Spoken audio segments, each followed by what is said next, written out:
গণভোটের রায়ও বাংলাদেশে ইনশাআল্লাহ বাস্তবায়ন হবে, বাস্তবায়ন করতে বাধ্য করা হবে ইনশাআল্লাহ। আপনারা মনে রাখবেন, যেই পথ ধরে স্বৈরাচার চলেছিল একই পথ ধরে আপনারাও হাঁটছেন। স্বৈরাচারের যে পরিণতি অতীতে হয়েছে, আপনাদের পরিণতি ভিন্ন হবে না যদি এই পথ থেকে আপনারা ফিরে না আসেন। সময় থাকতে অনুরোধ করি, এখনো সৎ পথে ফিরে আসুন।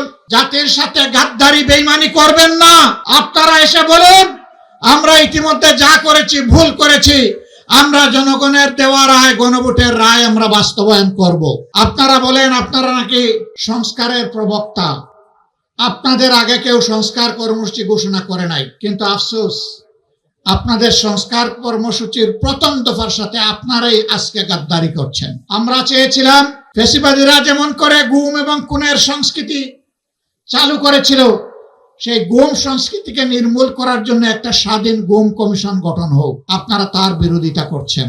আপনারা স্বাধীন মানবাধিকার কমিশন আপনারা মানছেন না। আপনারা একটা নিরপেক্ষ কমিশনের মাধ্যমে পিএসসির নিয়োগ আপনারা মানবেন না। আপনারা উল্টা পথে চলছেন। এই সংসদের মেয়াদ মাত্র গেল 2.5 মাস। আমরা চাইনি, এখনই আপনাদেরকে শক্ত করে ধরতে আমরা সুযোগ দিতে চেয়েছি যে আপনারা আপনাদের ভুলকে সংশোধন করুন। মনে রাখবেন, আমাদের এই উদারতা যেন কোনো দুর্বলতা হিসেবে আপনাদের কাছে ধরা না দেয়। বাংলাদেশ ব্যাংকের মতো সেন্ট্রাল ব্যাংকের জায়গাটাও আপনারা ঠিক রাখলেন না। সেখানে একজন দলখানা লোককে আপনারা, অযোগ্য লোককে আপনারা বসাই দিলেন। অতীতের রাজনৈতিক বিবেচনায় নিয়োগ দেওয়ার কারণে পাবলিক বিশ্ববিদ্যালয়গুলা মান রক্ষা করতে পারে নাই, বিশ্বমানে আসতে পারে নাই।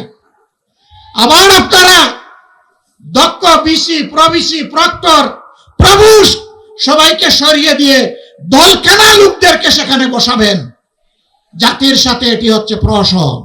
সংসদে লড়াই করব যাতে জাতির দাবিগুলো শান্তিপূর্ণভাবে আদায় হয়। যেখানে স্পিকারের অনুমতি নিয়ে কথা বলা লাগে, কিন্তু সেখানে যদি কথা বলতে দেওয়া না হয়, অথবা আমরা যদি জাতীয় সমস্যার সমাধান সেখানে খুঁজে না পাই, তাহলে আমরা ওখানে চলে আসব যেখানে কথা বলার জন্য স্পিকারের কোনো অনুমতি লাগবে না। আমাদেরকে মাঝে মাঝে চোখ রাঙানো হয়।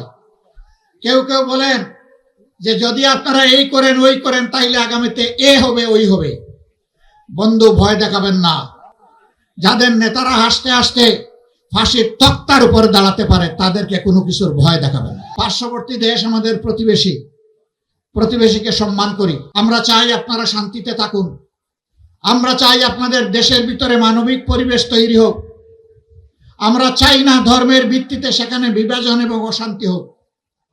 কিন্তু আমরা দেখতে পাচ্ছি সেখানে শুধু মুসলিম নামের পরিচয়ে মানুষকে নাজেহাল করা হচ্ছে, আর বাংলাদেশের দিকে লাল চোখ দেখানো হচ্ছে। বন্ধু, এটা তিতুমিরের বাংলাদেশ, হাজী শরীয়তুল্লাহর বাংলাদেশ। এই বাংলাদেশের দিকে চোখ রাঙাবেন না, হুমকি ধমকি দিবেন না। আমরা চাই আমরাও শান্তিতে থাকি, আমরা চাই আপনারাও শান্তিতে থাকুন। আমাদের শান্তি নিয়ে টান দিলে কারো শান্তিই থাকবে না। আমরা বিশ্ব সম্প্রদায়ের প্রতি আহ্বান জানাবো, এখন সেখানে যে মানবিক বিপর্যয় চলছে, আমরা এই ব্যাপারে আপনাদের বক্তব্য জানতে চাই, আপনাদের পদক্ষেপ দেখতে চাই। এই বিপর্যয় বন্ধ হোক। আমরা বাংলাদেশে কোনো সাম্প্রদায়িক অশান্তি সৃষ্টি করতে কাউকে দেব না। আমাদের ঐতিহ্যের দিকে কেউ যেন কালো হাত এবং নখর না বাড়ায়। অতীতের যে সমস্ত ক্ষতি হয়েছে, অর্থনীতি বিধ্বস্ত হয়েছে, ব্যাংক বীমা কর্পোরেশন লুটপাট করে শেষ করে দেওয়া হয়েছে,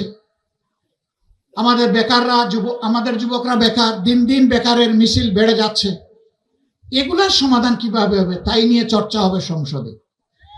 আশ্চর্যের ব্যাপার, এখন চর্চা হয় 55 বছর আগে কে কি ছিল না ছিল বাহাদুরি দেখানো। আমরা যার যে ভূমিকা আছে তার জন্য অবশ্যই সেলিউট জানাই, কিন্তু একটা জাতি যদি ভবিষ্যতের দিকে না তাকায়া চিংড়ি মাছের মতো শুধু পিছনের দিকে তাকায়, এই জাতি জীবনে এগিয়ে যেতে পারবে না। আমাদের অনেক সমস্যা। বাংলাদেশের 4 ভাগের 1 ভাগ পদ্মা এবং তিস্তার কারণে এখন প্রায় মরুভূমি হয়ে গিয়েছে।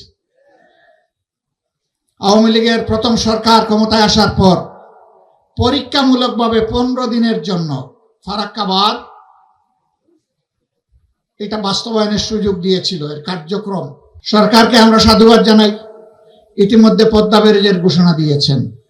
কিন্তু এটা যেন শুধু লোক দেখানো ঘোষণা না হয়, কারো রক্ত চক্কর দিকে না তাকিয়ে তিস্তা মহাপরিকল্পনা অবশ্যই বাস্তবায়ন করতে হবে। পদ্মায় পানি আনতে হবে। পদ্মার পানি আমাদের ন্যায্য পাওনা।